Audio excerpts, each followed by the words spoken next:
Bonjour à tous et bienvenue dans votre JT sur Book TV. À la une de cette édition du mardi 28 mars 2023, des ateliers zéro déchet qui étaient proposés au pôle 3D de la Graciane par l'association Book en Transition. Le Rotary Club qui a fait don de 7 000 € au centre ressources et au CCAS grâce au Salon de l'Orchidée. Une conférence sur le Haut-Karabakh qui s'est tenue en mairie et la projection d'un documentaire d'un journaliste qui a pu entrer dans ce pays en guerre. Et quelques images de Jazz sous les étoiles, Book Bel Air qui a fait swinger les terres blanches, sans oublier bien sûr la météo qui suivra ce JT. Comme chaque année, le Rotary Club d'Aix-en-Provence Trévarès-Durance est venu en mairie remettre 2 gros chèques issus des entrées du dernier salon de l'Orchidée. Le centre ressources situé au Mille qui vient en aide aux personnes atteintes du cancer s'est vu remettre un chèque de 6 000 €, tandis que le centre communal d'action sociale a lui reçu 1 000 €. On écoute Alain Le Pajolec, le président du Rotary Club d'Aix-en-Provence Trévarès-Durance, au micro de Book TV. Nous avons eu donc pour cette année 3 000 entrées. Dans le passé, il y a eu des périodes où on avait un peu plus, mais déjà ces 3 000 entrées, c'est mieux qu'en 99. Et là, ce que nous espérons, c'est avoir une approche encore plus importante de la communication pour l'année prochaine et avoir plus d'entrées. Ce qui est déjà 3 000, c'est bien. Si on était à 3 500, 4 000, ça serait merveilleux. Book en Transition prend de plus en plus ses quartiers à la Maison de la Nature de la Graciane. Le week-end dernier, l'association proposait une conférence et des ateliers zéro déchet avec l'aide de 4 étudiants en BTS développement durable au lycée agricole de Valabre. L'occasion pour les participants de fabriquer leur propre lessive ou leur propre dentifrice. Reportage.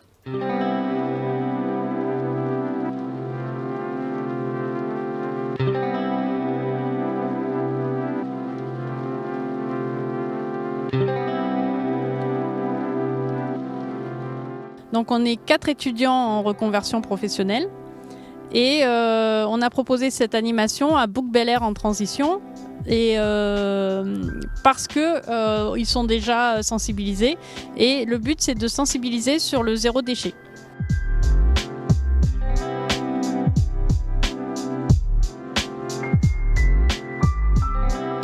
Moi je suis sur l'atelier dentifrice. Là on a une recette ultra simple, du bicarbonate de soude, ici, de l'argile blanche ultra fine et simplement de l'huile essentielle pour le côté antiseptique et le côté bonne haleine.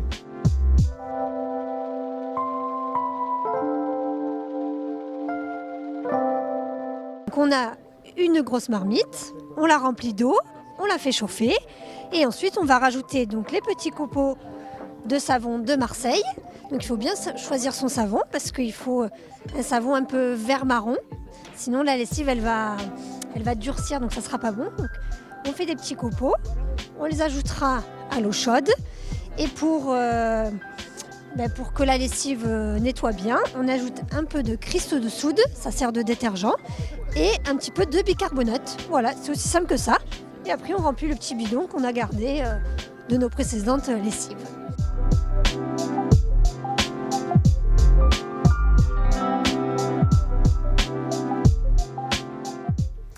Gilles Bader est journaliste indépendant. En février dernier, il a pu entrer dans le Haut-Karabakh alors que ce pays en guerre est sous contrôle de l'armée russe et craint les menaces de l'Azerbaïdjan. Gilles Bader a ainsi pu témoigner des conditions difficiles de vie de la population arménienne, littéralement coupée du monde. Il a réalisé un documentaire qui a pu être diffusé dans la salle du Conseil. Des échanges ont pu avoir lieu entre les bouquins d'origine arménienne et le journaliste. On écoute Gilles Bader nous évoquer la situation dans le Haut-Karabakh.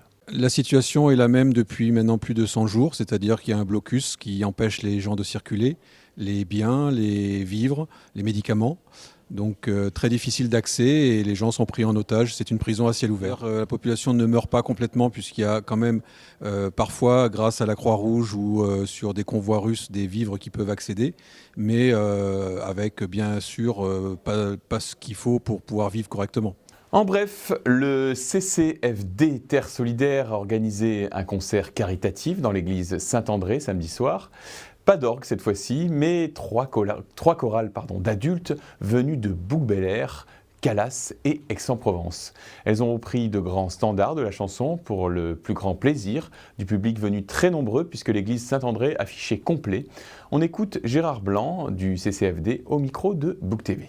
Cette soirée, elle sert à recueillir des dons pour financer un certain nombre de projets de développement que le CCFD, qui est une organisation non gouvernementale mais à échelle nationale, qui finance un certain nombre donc, de projets de développement dans le monde entier. Actuellement, le CCFD finance 500 projets de développement dans le monde. Nous travaillons avec des partenaires des pays en développement, principalement du Sud, mais pas uniquement.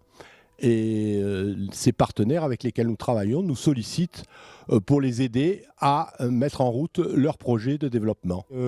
Si je me base sur les années précédentes, puisque c'est la 10e ou la 15e année, je ne sais plus, que nous organisons ce concert, en général, on recueille entre 2 et 3 000 euros. L'AS Bouc-Bel-Air organisait son traditionnel loto samedi soir aux Terres Blanches, un événement qui fait recette pour le club de foot de Bouc-Bel-Air, puisque la salle Charles Aznavour était pleine de participants venus des 4 coins du département et même au-delà.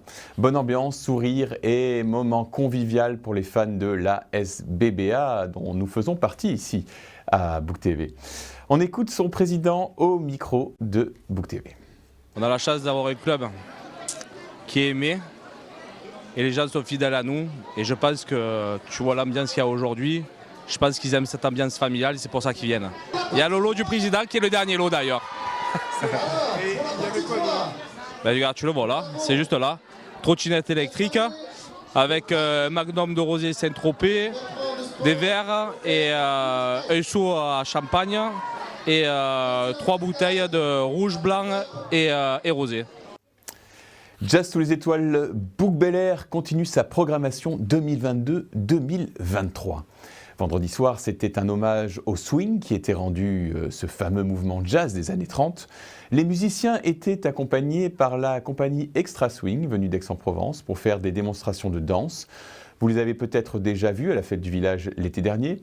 Jazz sous les étoiles a encore 2 dates à vous proposer en mai et en juin, avant évidemment les grandes soirées jazz début juillet. Un dernier mot pour vous rappeler que le carnaval aura lieu samedi prochain à partir de 14h au départ des Terres Blanches et le défilé rejoindra le centre-ville. Les enfants pourront alors jouer toute l'après-midi sur des structures gonflables accompagnées de musique et d'autres surprises.